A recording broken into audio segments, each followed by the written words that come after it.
समर्थ सुख निधि नमन्ते सद्भक्त्या शिव सुख समाजं किमु तथा महावीर स्वामी नयन पथगामी भवतु मे महावीर स्वामी नयन पथगामी भवतु मे गुरुवाह पंतनो नित्यं ज्ञान दर्शन नायिका चारित्राणां गंभीरा मोक्ष मार्गोपदेशिका पंच प्रमेथी भगवान की एक राधिनाथ भगवान की अंतिम सत्संगपति भगवान महावीर स्वामी की आचार्य श्री कुंद कुंद भगवंत की आचार्य श्री विमल सागर जी महाराज की आचार्य गुरुदेव सरस्वती सागर जी महाराज की 3 करोड़ मुनि रज की द्वाद सांजनवानी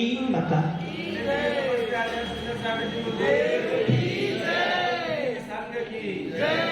भव्य आत्मा पुण्यशाली तो हो,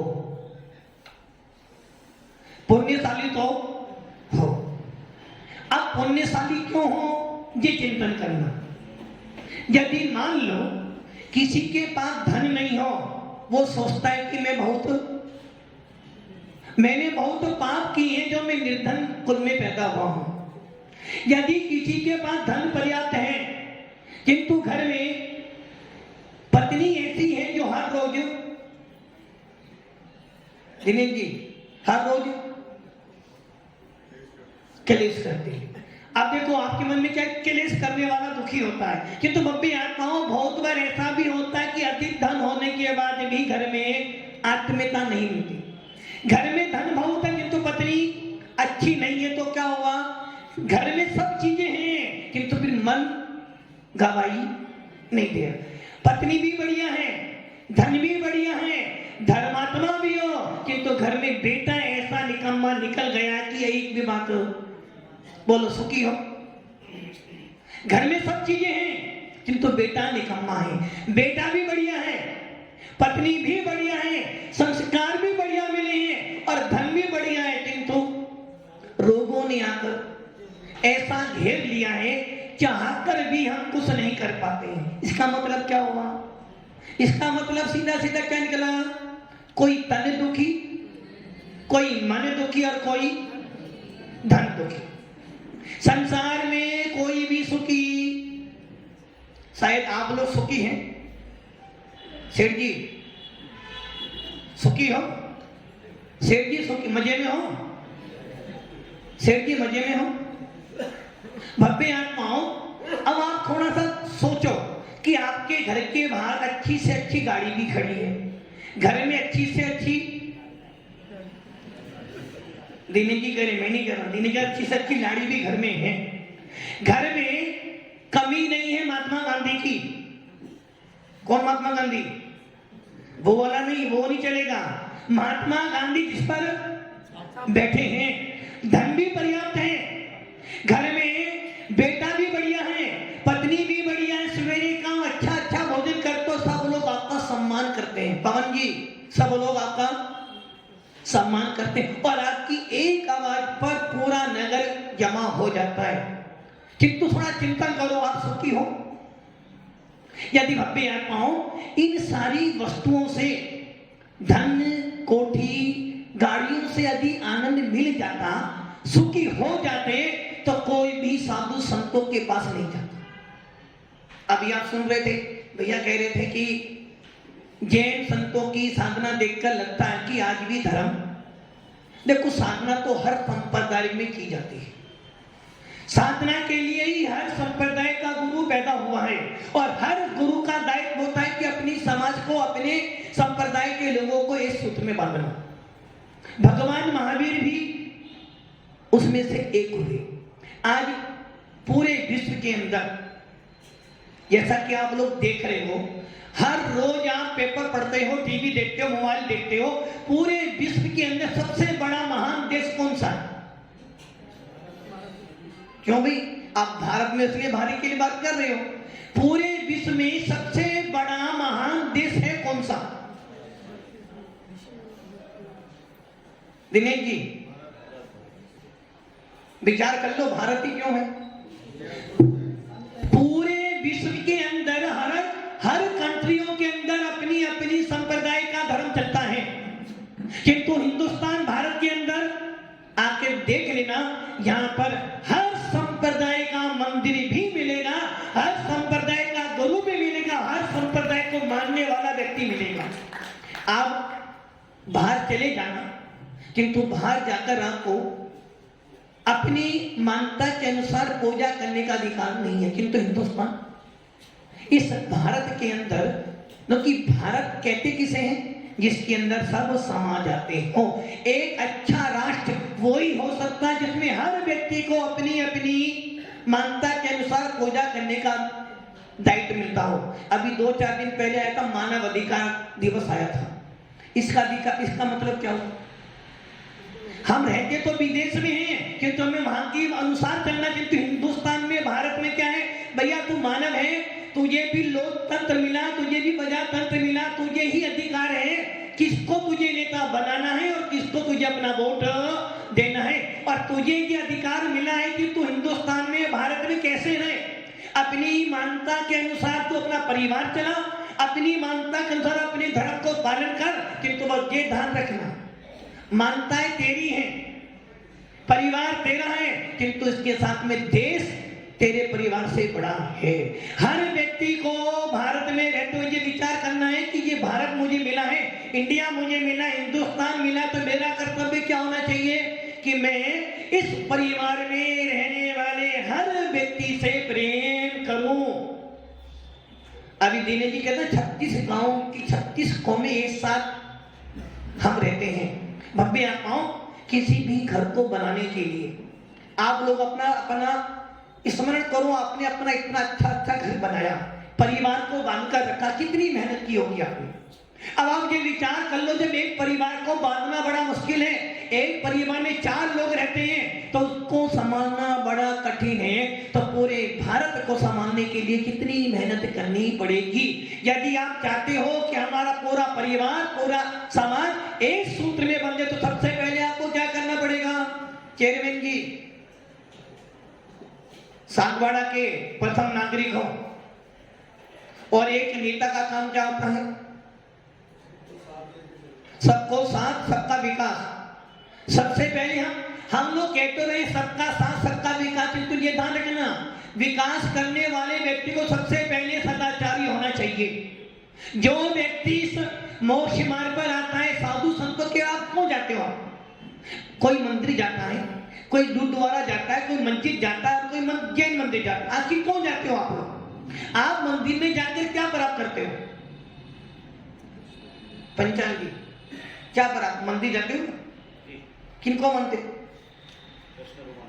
अच्छा, वहां पर क्यों जाते हो आप? क्या मिलता है वहां जाने से? आत्मिक शांति। सोच लो, शांति कहां पर है? अच्छा बताओ, एक व्यक्ति अच्छी तरह टेबल पे बैठा हुआ, अच्छा खाना मिला हुआ है, हवा करने वाले एसी भी कर रहा है, पंखा भी चल रहा है, अच्छे से अच्छा भोजन है, मोबाइल भी, एप्पल का मोबाइल भी रखा हुआ, गाड़ी बढ़िया, परिवार बढ़िया, वो सुखी है दुखी है? शांति है उसके पास? तन से तो सुखी है। शांति के पास तो कुछ मिलेगा ही नहीं, मन से सुखी होने के लिए। देखो एक ध्यान रखना, मैं स्पष्ट बोल दूं आपको, हमारे भगवान महावीर, और आज जो पूरा विश्व जानता है कि भगवान महावीर हुए तो हुए, और भगवान महावीर ने एक नारा लगाया था, जिस नारे की आज जरूरत थी। भगवान महावीर ने सबसे पहला नारा दिया, जियो और। इसका मतलब क्या हुआ? स्वयं जियो, दूसरे को भी। और आज का नारा क्या बन गया है? स्वयं जियो, सामने वाले को। सेठ जी, स्वयं जियो, सामने वाले को मारो। और ये ध्यान रख लेना, यदि ये नीति बनी रहेगी तो हम कभी भी शांति का वेतन नहीं कर सकते, कोई भी संप्रदाय वाला व्यक्ति हो। आप लोगों ने एक भजन सुना था, फिल्म का भजन गाना है पीत जहां की रीत जहां में गीत वहां के गाता हूं, भारत का रहने वाला हूं, भारत की बात सुनाता हूं। भारत का रहने वाला व्यक्ति कैसा होना चाहिए? अरे भाई, बड़े बड़े राजाओं ने तलवार के बल पर अपने आप को राजा बनाया, शासनपति बनाया, कोई बड़ी बात नहीं है। तलवार के बल पर तो हर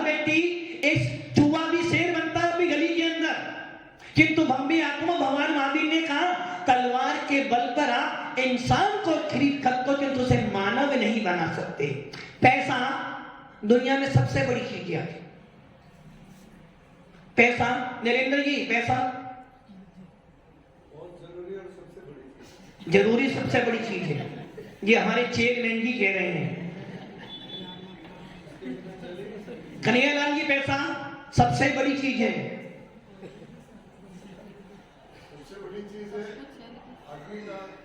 देखो, ये आत्मीयता की बात तो बस सुनाई, एक ध्यान रखना, आज के परिवेश में तो हर व्यक्ति पैसे को कीमत देता है।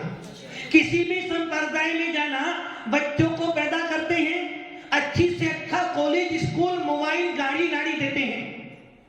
किस लिए देते हो? कि मेरा बच्चा, पंडित जी आपका बच्चा क्या बनेगा?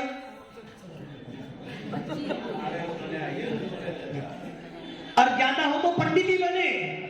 मतलब कि आज के परिवेश में हर माता पिता का विचार क्या हो गया है? मेरा बच्चा कहां पढ़े? अच्छे से अच्छे स्कूल में पढ़े, अच्छे से अच्छे कॉलेज में जाए। और एक माता पिता केसीमल जी, एक माता पिता क्या करते हैं? जीवन भर बच्चों के लिए जीवन बिता देते हैं। किस सांस में? बच्चा जब बड़ा होगा तो किसकी? पत्नी की, तुम्हारी। घर की ये कहानी है। माता पिता स्वयं भूखे रहकर बच्चों को बाहर पढ़ाने के लिए भेजते हैं। किस लिए? कि जब बच्चा बड़ा होगा तो मेरे काम में आएगा। एक माता पिता पूरा जीवन लगा देते कि मेरा बेटा क्या बने? इंजीनियर बने, डॉक्टर बने, कलेक्टर बने और एक अच्छा नेता बने। किंतु कोई माता पिता ये नहीं चाहता कि मेरा बेटा साधु संत बने, मेरा बेटा कोई धार्मिक बने। जो कि आज के परिप्रेक्ष्य में हर माता पिता की इच्छा कर रही कि मेरा बेटा अच्छा पढ़े और अच्छी सर्विस करे। किस लिए? अच्छी से अच्छी शिक्षा दे तो रहे हो, किंतु आप कहीं ना कहीं उनके अंदर बेमनस्ता पैदा कर रहे हो, स्पर्धा उत्पन्न कर रहे हो। पहले क्या होता था? एक घर में 100 व्यक्ति रहते थे, एक कमाता था और 100। और आज क्या हो गया? दिनेश जी, क्या हो गया? 100 कमाते हैं और एक का पेट भी। पहले के घरों के अंदर प्रेम भाव था, पहले के घरों के अंदर मानवता थी, पहले एक व्यक्ति दूसरे व्यक्ति के प्रति सिंपैथी व्यक्त करता था। किंतु आज क्या हो गया? आज हम लोगों ने संप्रदायों के नाम पर, धर्म के नाम पर, मानवता के नाम अपने आप को इतना बांट लिया कि एक व्यक्ति सूखे के देखने के लायक नहीं रहा। जबकि भगवान महावीर ने कहा, जियो और जीने। जो स्वयं जीना नहीं जानता वो दूसरे को जीने क्या देगा? भव्य आत्माओं, ये ध्यान रखना, भगवान महावीर के सिद्धांत में यही नहीं कह रहा कि जैन शासन बढ़िया है। जैन शासन बढ़िया नहीं, जैन शासन सुपरहिट है। क्यों है? अपने आप कहोगे। अब देख लो, पूरे विश्व के अंदर भारत सबसे सुपर है। क्यों सुपर है? क्योंकि भारत के अंदर हर संप्रदाय का व्यक्ति मिलता है। यहाँ जब सवेरे आंख खोलते हो तो किसी मंदिर में हनुमान का नाम मिलता है, तो किसी मंदिर में राधा कृष्ण की पूजा होती है। आंख खोलते हो तो किसी मस्जिद की आवाज सुनाई देती है, और जब आंख खोलते हो तो किसी मंदिर में नमोकार मंत्र सुनाई देता है। कहीं भगवान महावीर की पूजा होती है तो कहीं राम को पूजा जाता है, और कहीं अल्लाह को भी माना जाता है, और कहीं गुरुद्वारे में गुरु नानक की भी उपासना की जाती है, और कहीं चर्च में जाकर ईसा मसीह को भी पूजा जाता है। किंतु फिर भी हर संप्रदाय का व्यक्ति पूजा करता, मानता। किस लिए? आखिर इन सब का मतलब क्या है? इन सबके पास जाने का प्रयोजन आपका क्या है? चिंतन करो, क्या प्रयोजन हमारा? बस एक ही प्रयोजन है हमारा कि हमारा मन शांत रहे, हमें कम से कम दुख ना मिले। और मेरे ख्याल से शायद किसी भी संप्रदाय का गुरु कभी भी अपनी अनुयायी को गलत शिक्षा, एक माता पिता, विचार कर लो, एक संजय भैया, आपके घर में 2 बेटे हैं और एक बेटा बहुत खराब है और एक बेटा बहुत अच्छा है। अच्छे बेटे के प्रति आपकी भावना कैसी होगी? खराब वाले के प्रति खराब करोगे? सोच लो, नहीं करोगे। माँ के लिए तो बेटे दोनों ही बराबर है। एक माँ कभी भी अपने बेटे का बुरा नहीं चाहेगी। वो तुझे जी मेरा बेटा नालायक है, फिर भी उसके प्रति। वैसे ही हर संप्रदाय का गुरु एक ही उपदेश देता, भैया यदि तुझे शांति की प्राप्ति करनी है, यदि तू आत्मा में शांति प्राप्त करना चाहता तो एक ही उपदेश है, हमेशा स्वयं जी और दूसरे को भी जीने दे। किंतु हमने क्या कर दिया, हमने आज अपने इस भारत में अपने परिवार के अंदर दो भाई साथ साथ में नहीं रह सकते। पंचांग जी, दो भाई साथ साथ क्यों नहीं रह पा रहे? क्यों नहीं रहे? कहीं ना कहीं हमारे मन में बेमनस्ता पैदा हो गई है, कहीं ना कहीं हमारे मन में ईर्ष्या बुद्धि उत्पन्न हो गई है, कहीं ना कहीं मेरा मेरा मेरा उत्पन्न हो गया। और यही कारण है कि भगवान महावीर ने कहा भैया जियो और जीने दे। हम ये सोचते सामने वाला बुरा नहीं, अरे भाई सामने वाला बुरा नहीं, तेरी भावनाएं बुरी हो रही हैं। आप देख लो, एक व्यक्ति होटल में बैठकर खाना खाता है और एक व्यक्ति घर में मां के हाथ की सूखी रोटी खाता है, आनंद कहां पर आएगा? किंतु आज का परिवेश कैसा हो गया, बच्चों को घर का भोजन किसने बिगाड़ा? बच्चों को किसने बिगाड़ा? मोबाइल ने, टीवी ने नहीं, आपने बिगाड़ा। आप मंदिर मस्जिद में गए, गुरुद्वारा में किसी ने शांति के लिए गए ना, शांति कहां से मिलेगी? जब तक आपके मन की सफाई नहीं होगी शांति मिलने वाली। क्योंकि हमारे मन में एक दूसरे के प्रति ईर्ष्या बुद्धि इतनी कूट कूट के भर चुकी है कि उसका निवारण होने वाला नहीं। कोई भी स्कूल में बच्चे जाते हैं, कॉलेज में पढ़ते हैं, गुरु के पास जाते हैं, माता पिता भी अच्छी शिक्षा दे रहे, फिर भी मन में मनस्ता कहां से आ रही? वो आपको देखता है कि हमारे पूर्वज क्या कर रहे हैं, वो करता है। हमारा खान पीन अशुद्ध होता जा रहा है, हमारा रहन सहन अशुद्ध होता जा रहा है, और फिर हम कह रहे हैं कि हमें शांति मिले। मंदिर जाने से शांति मिलने वाली नहीं है। तो मंदिर जाना बेकारी तो है ना। एक नेता बनना हो तो क्या करना पड़ता है? दिनेश जी, नेता बनने के लिए करना पड़ता है भाषण तो देना। भाषण एक ध्यान रखना, भाषण देना भी बहुत बड़ी बात है। और आज का जमाना कैसा है, जिसको बोलना आता है वो ही बिक सकता है, और जिस नेता को भाषण देना नहीं आ सकता वो कभी नेता। इसलिए नेता बनने से पहले भाषण आना। तुम्हें सहन करने आता हो ना तो तुम्हें भाषण देना, क्योंकि आज का जमाना कैसा, जो बोलता वो बिकता। और यही कारण है कि आज हमारे बच्चों में इतनी ईर्ष्या बुद्धि आ गई है कि बस हमें उससे आगे बढ़ना है, और यही आगे बढ़ने की ईर्ष्या हमारे मन को खोखला कर रही है, हमारे संप्रदाय को, हमारे देश को, हमारे परिवार को तोड़ रही है। इस सब का हल एक है, शांति प्राप्त करनी है ना। कहां देते हैं मंदिर में शांति के लिए? मिली शांति? दिनेश जी, आप सवेरे सवेरे मंदिर गए, शांति मिली? मन तो अशांत है, और तुम जब पूजा करो, मान लो आपको बहुत अच्छी भूख लगी है, पंचांग की बहुत अच्छी भूख लगी है, और आपकी मैडम ने आपके मन पसंद भोजन बनाया, और आप खाने बैठे हो, इतने में ही पति ने आपको दो कठोर शब्द बोल दिए। बोलो, क्या खाना अच्छा है? खाना अच्छा नहीं, तो गड़बड़ी कहां पर हो गई? वातावरण में गलत। वातावरण तो पहले भी वही था जो आज है। वातावरण गलत नहीं था, भोजन गलत नहीं था, पत्नी गलत, आपकी सोच गलत थी।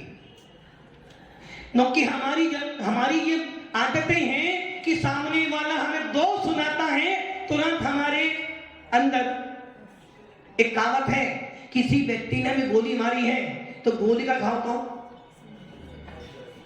सेठ साहब, गोली का घाव को भर सकता है, किंतु गोली का घाव कभी नहीं भरता, और उसको पकड़कर हम इतनी बेमनस्ता कर लेते हैं कि दिल के दिल टूट जाते हैं।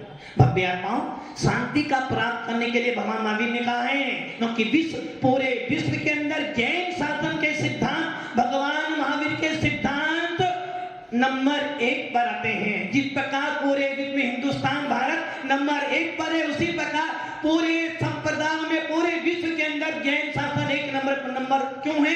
नंबर 1, जैन शासन कहता है दिन में खाओ दिन में बनाओ, और डॉक्टर क्या कहता है? रात में खाओगे चर्बी बढ़ेगी, बीमार हो जाओगे। जैन शासन कहता भैया धन कमाओ, अच्छी तरह कमाओ, और कमाने के बाद क्या करो?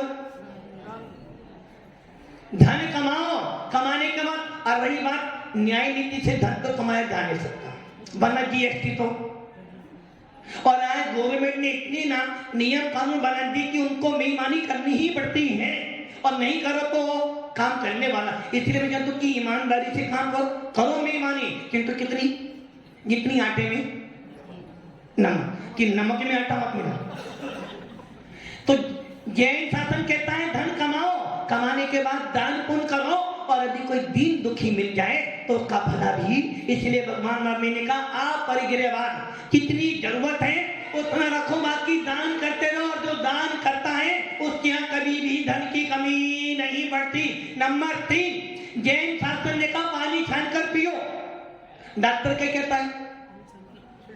पानी गर्म करके पियो, और जैन शास्त्र कहता पानी छान फिर गर्म करके पिएगा तो निरोगता रहेगी। नंबर 3, जैन शास्त्र कहता बाहर भोजन पानी। आप लोगों ने क्या किया? कोरोना जब आया था सबने बाहर का खाना पीना बंद करा। तो ये ध्यान रखना, जैन शासन की जो तो सिद्धांत अभी आप कह रहे थे ना, जैन संतों की तो बात छोड़ो, जैन श्रावक भी इतना मजबूत होता है।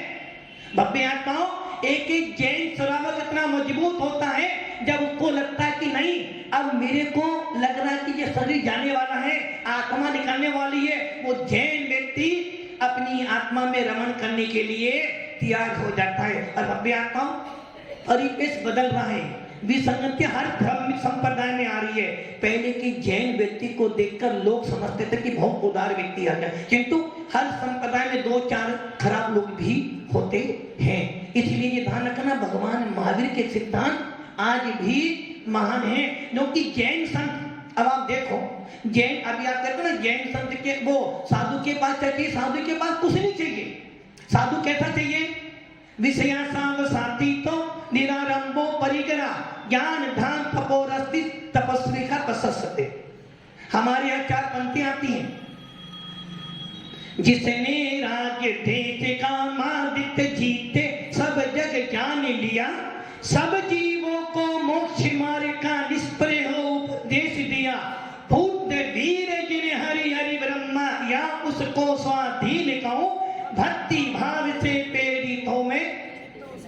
हमारे जैन शासन में व्यक्ति विशेषता नहीं है, गुण विशेषता है। भव्य आत्माओं, जैन हिंदू शासन कहता है कि गाय के अंदर 33.5 करोड़ देवी देवता निवास करते हैं, और जैन शासन कहता भैया 33.5 करोड़ को नहीं मानते, हम तो असंख्यात अनंत देवी देवताओं को मानते हैं। हर आत्मा में भगवान आत्मा है, हर आत्मा के अंदर भगवान बनने की योग्यता है, हर आत्मा में भगवान बैठा हुआ है। इसलिए भव्य आत्माओं, शांति की प्राप्ति करनी हो, साधु संतों के पास जाओ, मंदिर में जाओ, ये हमारे आराध्य के काम है, वो हमारे लिए पूजनीय है। हमारे प्रतीक जी ने हमें उनको देखकर याद आती है। जिस प्रकार यदि किसी को नेता बनना हो, जैसे हमारे दिलीप जी हैं, नेतागिरी में रहते हैं, तो जब जब भी किसी नेता को देखते हैं तो उनको भी भाषण अपने आप आ जाता है। और जब जब साधु संतों को देखते हो तो एक नेता भी साधु के पास क्यों जाता है? उन्हें पता है कहीं ना कहीं ऊर्जावान व्यक्ति बैठा है। और भव्य आत्माओं, ये ध्यान रख लेना, कोई भी पार्टी हो, जिस पार्टी के पास साधु संतों का आशीर्वाद नहीं, वो पार्टी कभी नहीं चल सकती। और जिस पार्टी का सिद्धांत हिंसा परमो धर्म नहीं हो, वो पार्टी कभी भी अपने आप को स्थिर नहीं कर सकती। इसलिए भव्य आत्माओं, इतना ही कहूंगा, यदि शांति की प्राप्ति करनी है, यदि वास्तव में आपको अपनी आत्मा को जानने समझने की बुद्धि लेनी है, तो एक बार सच्चे मन से अपने आप को जानने का प्रयास करो। एक बार अपने आप को अकेले बैठकर घर परिवार धन दोनों से अलग होकर समझो कि आखिर मैं हूं कौन, किसके लिए जी रहा हूं, किसके लिए कमा रहा हूं, किसके लिए कर रहा हूं। उत्तर क्या आएगा? अभी मैं आपसे पूछूं, किसके लिए कमा रहे हो? परिवार के लिए। किसके लिए जी रहे हो? परिवार के लिए। आत्मा मानव का खाना भी परिवार के लिए है, पहनना भी, क्या पहनना है? किससे पूछते हो? किससे पूछते हो? हाई नहीं, हाई कमांड दिल्ली बैठी है। भव्य आत्मा, मैंने कहा जैन शासन नंबर 1 पे, क्योंकि जैन शासन कहता भैया आत्मा को तो जाना। आप इतना सारा कमाते हो, किसके लिए कमा रहे हो? किसके लिए? परिवार के लिए? परिवार के लिए कमा रहे हो ना राजू भैया? किसके लिए कमाया? परिवार के लिए। क्या होने वाला है? बड़े प्यार से पालना था जो एक लोका बेटा था, चिल्लाता है पानी को कोई न पानी देता है, भूखा प्यासा ही हो, भूखा प्यासा ही एक दिन मर जाए रे। जिस पत्नी के लिए अपना जीवन बर्बाद कर रहे हो, पत्नी ने मरने के बाद साथ में जाएगी। कैसी मंगी? साथ में कौन कौन जाएगा? फिर भी किसके लिए गिरे हो? किसके लिए? परिवार के लिए। मेरा परिवार में जरा सा दुख आता है तो आत्मा हिल जाती है। किंतु भव्य आत्मा, तेरी आत्मा में इतने सारे कर्म बैठे, उनकी याद नहीं आती कभी भी। भगवान महावीर ने यही कहा, इसलिए जैन शासन नंबर 1 क्यों है? क्योंकि जैन शासन कहता भैया अपने आप को देख, अपने आप को पहचान। तू कौन है? तेरे अंदर ही भगवान बैठा हुआ है, तेरे अंदर ईश्वर बैठा है, तेरे अंदर अल्लाह बैठा है और तेरे अंदर ही भगवान महावीर का वास है। इसलिए इसको जान। और तू कहता है कुछ भी तेरा नहीं है। सिकंदर जब गया तो खाली हाथ था, राम गए तो अयोध्या साथ में ले गए। और जब भगवान महावीर वेद ने बोला भैया ना कुछ मेरा ना कुछ तेरा, चिड़िया रेण बेसरे, इसलिए भगवान महावीर के सिद्धांत पूरे विश्व में मानने हैं। यदि शांति की प्राप्ति करनी है, अकेले बैठ के चिंतन करो कि ही आत्मा मेरा है क्या, तो उत्तर आएगा बस मेरा क्या है, मेरी भगवान आत्मा है और उस आत्मा में अगाध शांति भरी है। हम सब शांति की प्राप्ति करें, अपना मोक्ष मार्ग प्राप्त करें और एकता के सूत्र में बनने के लिए सब मिलजुल कर कि अरे भैया साधु संतों का आशीर्वाद ऐसे ही नहीं मिलता है। अब आप देख सोच लो, एक नेता जब आता है तो आप इतनी धूमधाम से अगवानी करते हो और जब तुम्हारा आराध्य गुरु आता है तो आपको कितना कुछ करना पड़ता है। इसलिए भव्य आत्माओं, सौभाग्यशाली तो हो कि एक व्यक्ति के कारण आप सबको, एक व्यक्ति के कारण, और एक ध्यान रखना 1000 नेता रख लेना, एक मुख्यमंत्री को ना जाने कितने पापड़ बेलने पड़ते हैं जब जाके वो सीट प्राप्त करता है। तो सोच लो एक दिगंबर साधु को अदय अपने घर में लाना है तो कितनी मेहनत करनी पड़ती होगी। और ये सत्य है, जिसके ऊपर दिगंबर संतों का आशीर्वाद है उसके घर में कभी धन की और खाने की कमी नहीं पड़ सकती। इसलिए भव्य आत्माओं, अपनी आस्था को मजबूत करो और शांति के लिए अपने आप को जानो तो आपका मोक्ष मार्ग पर सको। ओम नमः सिद्धेभ्यो।